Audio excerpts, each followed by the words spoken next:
everyone, today we're going to be reading Don't Be Silly, Mr. Twiddle. Mr. Twiddle isn't very helpful.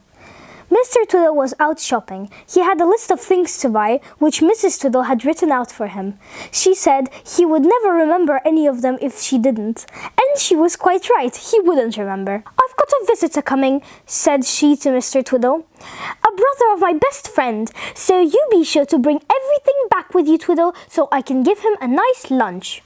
Twiddle went to the grocer's. By him was a dear old lady, and on the floor beside her was a shopping bag, quite full. Next to her was a big, burly fellow, buying all kinds of things.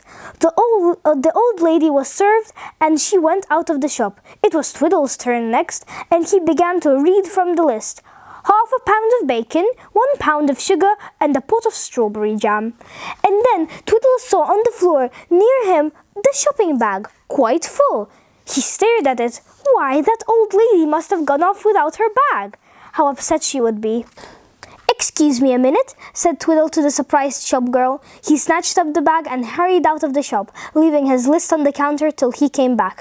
"I must catch up with that dear old lady," he thought. "I really must. Poor old thing, how very worried she will be when she finds she hadn't got her shopping." The old lady was right away in the distance. "She walks fast," thought Twiddle, and he set off after her. He almost ran because he was so anxious to catch up to her. He hadn't gone very far before he heard a shout behind him. He turned round and saw the shop girl and the big burly man both yelling and waving to him. "Oh dear, I suppose they're telling me that they have found my shopping list and want me to go back for it," thought Mr. Twiddle. He stood and shouted back, "I'll be back in a minute." Then on he went again, running to catch up to the old lady. The big burly man set out after Mr. Twiddle. "Hi," he yelled, "you come back, hi!" Mr. Twiddle thought the man was foolish. He might guess he would be coming back soon, so he took no notice and hurried on. The man hurried too. "You wait till I catch you!" yelled the man. "You just wait!" Twiddle thought that would be a bit queer. Why should he be caught? What did the man mean? He must be a little mad. Twiddle went faster, taking a look now again over his shoulder. The man looked hot and angry. "I'll shake you till your teeth rattle!" yelled the man. "I'll pull your ears!" Twiddle felt really alarmed. Why was this man so annoyed? He really must be quite mad. Twiddle ran so fast that he panted like an engine going uphill. Suddenly, he felt a heavy hand on his shoulder as he was pulled to a stop. The big burly man swung little Mr. Twiddle round and glared at him. "Hand over that bag," he said angrily. "Certainly not," said Mr. Twiddle. "It's not yours. This is robbery." "It certainly is, but you're the robber," said the man, very red in the face. "Give me the bag." "I shall not," said Twiddle. "It belongs to that dear old lady down the road there." "Oh, you naughty little storyteller," said the big man, and he looked really quite shocked. "You look like a nice little fellow too, and yet you tell stories and steal bags. It's really shocking. Do you want me to call a policeman or something?" "I think you must be mad," said Twiddle, holding onto the bag for all he was worth, for he felt quite sure that the man would grab it if he could. "I shall call a policeman if you behave like this. I tell you, this bag belongs to the old lady down the road there, and she left it behind the grocer's. So I am running after her with it." "You do tell stories," said the man. "Now look here, let's both go to the old lady, and if she says it's her bag, you can have it, and I'll say sorry and I'll go away." "Well, that seems fair enough," said Twiddle, and they went after the old lady, who looked very surprised indeed when two men stopped and spoke to her. "Madam," said Mr. Twiddle, and raised his hat very politely. "Madam, you left your bag behind in the grocer's. Here it is." The old lady looked at it and seemed puzzled. She didn't take the bag. "Well, here it is," said Twiddle impatiently, and held it out to her. She shook her head. "I don't want it," she said. "It's not my bag." Twiddle stared at her, and he couldn't believe his ears. She pushed the bag away. "I don't want it, I tell you. It's not mine. I'm an honest old woman, and I don't want things that aren't mine." She walked on, looking quite haughty.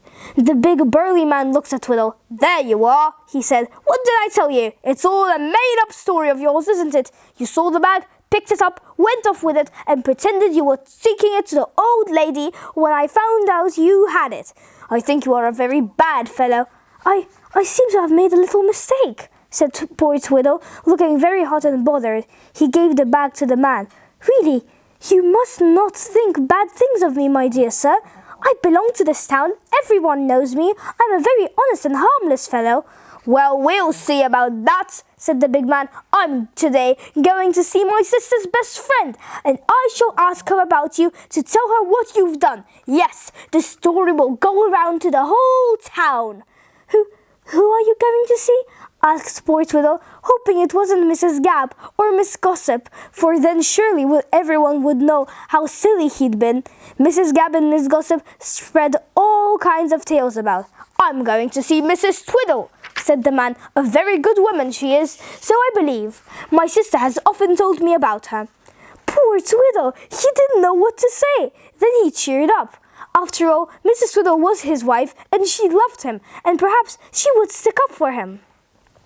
She often scolded him for things, but she knew that he was kind and honest. He didn't say any more, but trotted back to the grocery shop. He found his list on the counter and gave his order. He waited while everything was packed up. Then he went back home. Now, the big burly man was there before him, and he had already told Mrs. Twiddle about the bad, dishonest fellow who had taken his bag that morning. Mrs. Twiddle was shocked. "What was he like?" she said. "Why, there he is, coming up your front path this very minute," said the big man. "You be careful of him, Mrs. Twiddle. He may rob you or deceive you with his tails." Then the big man got a surprise. Mrs. Twiddle went very red. She looked as if she was going to burst. She picked up the broom and looked so fierce that the man was alarmed.